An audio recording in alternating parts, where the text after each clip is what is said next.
When I bought a few rental homes in a quiet suburban neighborhood, I expected peace and steady income, not drama. Most of the tenants were polite and respectful.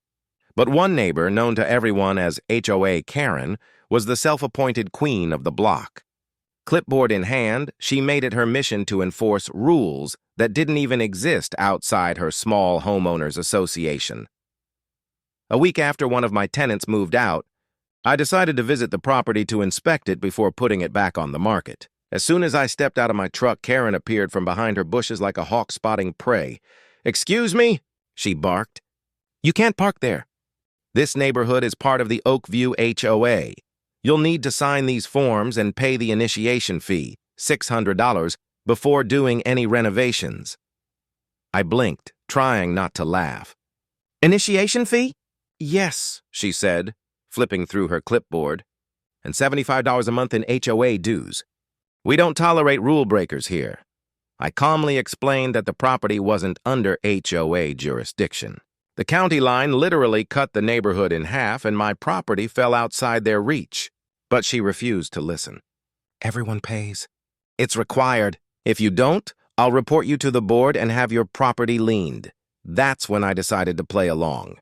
"Oh, really? That's interesting," I said. "Could you write your name down on that form for me?"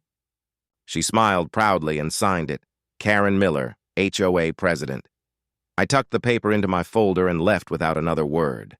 A week later, she received an envelope in her mailbox, official, sealed, and stamped.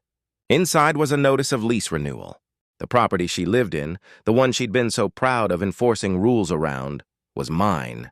She'd been renting from me for 3 years under a property management company I owned. The next morning, she came storming to my office, red-faced and shaking. "You're my landlord?" I nodded, smiling politely. "Yes, and as your landlord, I'm increasing your rent by 15%. Also, if you continue harassing other tenants or attempting to enforce false HOA rules, your lease will not be renewed." She stood there, speechless, the power draining from her face.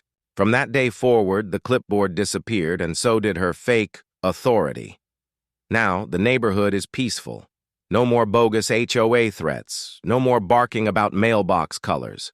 And the best part?